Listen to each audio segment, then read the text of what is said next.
আসসালামু আলাইকুম। আমি ডাক্তার হাফিজা ফারজানা, গাইনি ও প্রসূতিবিদ্যা বিশেষজ্ঞ এবং ঝুঁকিপূর্ণ মাতৃত্ব বিশেষজ্ঞ। আমি আছি কনসালটেন্ট হিসেবে ঢাকা মেডিকেল কলেজ হাসপাতালে।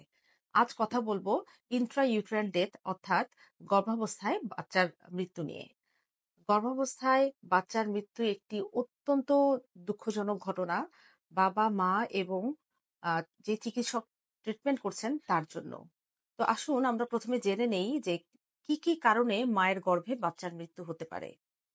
মায়ের গর্ভে যেসব কারণে বাচ্চার মৃত্যু হতে পারে তার মধ্যে বেশিরভাগ কারণই বাচ্চার জনিত এবং কিছু কারণ মায়ের বিভিন্ন অসুখের জন্য আর কিছু কারণ রয়েছে প্লাসেন্টা এবং কর্ড অর্থাৎ আম্বিলিকাল কর্ডের কিছু সমস্যার জন্য।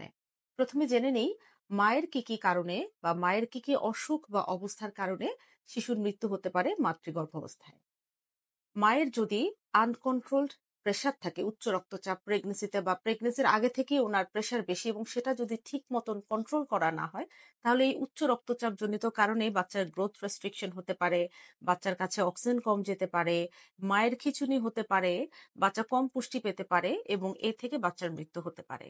আরো একটি উল্লেখযোগ্য কারণ হলো ডায়াবেটিস।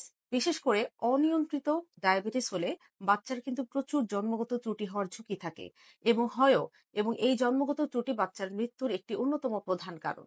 এছাড়াও অ্যান্টিফসফোলিপিড সিনড্রোম নামে একটি রোগ আছে, যাতে দেখা যায় যে মায়ের গর্ভে বাচ্চার রক্ত জমাট বেঁধে যায়। এটা ১ম ৩ মাস, পরের ৩ মাস, শেষের ৩ মাস যেকোনো সময় কিন্তু বাচ্চার মৃত্যু ঘটাতে পারে। তো এই রোগগুলোর কিন্তু ঠিক মতন ট্রিটমেন্ট করে তারপরে প্রেগন্যান্সিতে আগাতে হবে।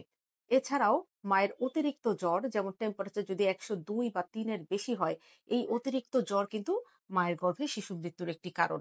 আমরা বড়রা যেভাবে টেম্পারেচারকে কন্ট্রোল করতে পারি, আমাদের নার্ভাস সিস্টেম বা ব্রেইন যখন আমাদের জ্বর হয় বা কোনো কারণে তাপমাত্রা বেড়ে যায় সেটাকে যেভাবে রেগুলেট করতে পারে, যেভাবে নিয়ন্ত্রণ করতে পারে, গর্ভস্থ শিশু কিন্তু এভাবে পারে না।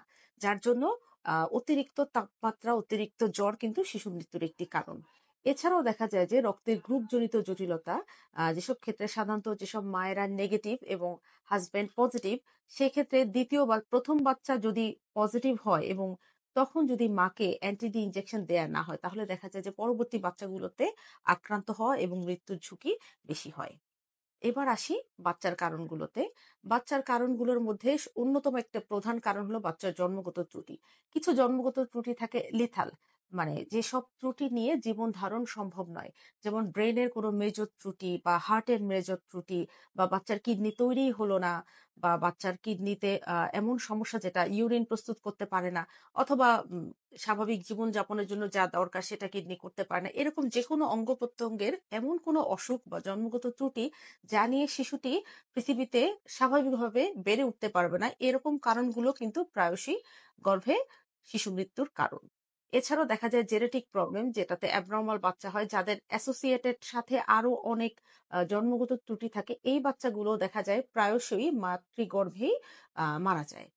এছাড়াও বাচ্চার আরো আম কিছু প্রবলেম, যেমন বিভিন্ন ইনফেকশন, মায়ের ইনফেকশন যা মায়ের প্লাসেন্টা ক্রস করে বাচ্চার কাছে যায় এবং এগুলো অনেক সময় বাচ্চার মৃত্যুর কারণ হয়ে দাঁড়ায়। আরো আছে টুইন বাচ্চার ক্ষেত্রে, যেমন টুইন বাচ্চায় ২ বাচ্চাই যদি একটা ফুলকে শেয়ার করে, অর্থাৎ বাচ্চা দুটো ফুল একটি। এক্ষেত্রে দেখা যায় যে ২ বাচ্চার ভেতরে নিউট্রিশন, বিশেষ করে আ অক্সিজেনের সাপ্লাই এর একটা তারতম্য হয়। ২ বাচ্চা সমানভাবে অক্সিজেন পায় না। সেক্ষেত্রে একটা কিন্তু বড় হয়ে যায়, আরেকটা ছোট, গ্রোথ রেস্ট্রিক্টেড থাকে। এসব ক্ষেত্রেও কিন্তু একটি বাচ্চা মৃত্যুর মুখে পতিত হওয়ার ঝুঁকি থাকে। এবার আসি প্লাসেন্টা বা আম্বিলিকাল কর্ড। কর্ডজনিত জটিলতার কি কারণে বাচ্চার মৃত্যু হতে পারে? দেখা যায় যে অনেক সময় আমরা দেখি যে পানি ভেঙে গেছে। পানি ভেঙে গেলে পানি ভাঙার সাথে কর্ডটাও বের হয়ে এসেছে। একে আমরা বলি কর্ড প্রোলাপস। এই কর্ড প্রোলাপস যদি হয় তাহলে কিন্তু উইদিন 15 মিনিটস বাচ্চা ডেলিভারি করতে হবে। যদি লেবারে থাকে একদম জরায়ুমুখ সম্পূর্ণ খোলা, সেক্ষেত্রে আমরা নরমাল ডেলিভারি অ্যালাউ করি এবং অবশ্যই বাচ্চা হার্টবিট, কর্ড পালসেশন মনিটর করে। এটা অবশ্যই ডাক্তার হ্যান্ডেল করবেন এবং অবশ্যই হসপিটালে। আর আর এছাড়া যদি এরকম না হয় এবং শুধু কর্ড বের হয়ে গিয়েছে, সেক্ষেত্রে কিন্তু দ্রুত সিজারিয়ান সেকশন প্রয়োজন হয় অনেক সময়। বেশিরভাগ ক্ষেত্রেই। নতুবা কিন্তু বাচ্চার এরকম কর্ড যদি বের হয়ে আসে পানি ভাঙার সাথে বা অন্য যেকোনো সময়, সেক্ষেত্রে কিন্তু দ্রুত বাচ্চাকে ডেলিভারি করতে হবে। নতুবা কিন্তু বাচ্চা আইইউডি, ইন্ট্রা-ইউটেরাইন ডেথ বা লেবারের পরিক্রমাতে সে মারা যেতে পারে।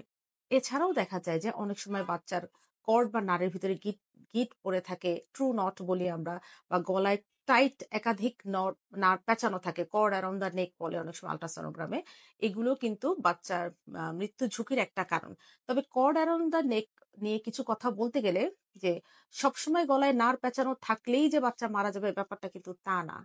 একাধিক কর্ড টাইট ভাবে পেঁচানো থাকলে সেই বাচ্চা যখন লেবারে যায়, জরায়ু সংকোচন করে বাচ্চা নিচে বের হওয়ার চেষ্টা করে, তখন কিন্তু শিশু মৃত্যুর একটা ঝুঁকি থাকে। কারণ এই নার্ভগুলো যখন টাইট ভাবে গলায় পেঁচিয়ে যায়, তখন কিন্তু বাচ্চার কাছে রক্ত প্রবাহ তথা অক্সিজেন সাপ্লাই কিন্তু কমে যায়। এছাড়াও উম অনেক সময় দেখা যায় যে উচ্চ রক্তচাপজনিত কারণে প্লাসেন্টা পেছনে, অর্থাৎ গর্ভফুলের পেছনে রক্তক্ষরণ হতে পারে, যাকে আমরা অ্যাব্রাক্সিও প্লাসেন্টা বলি।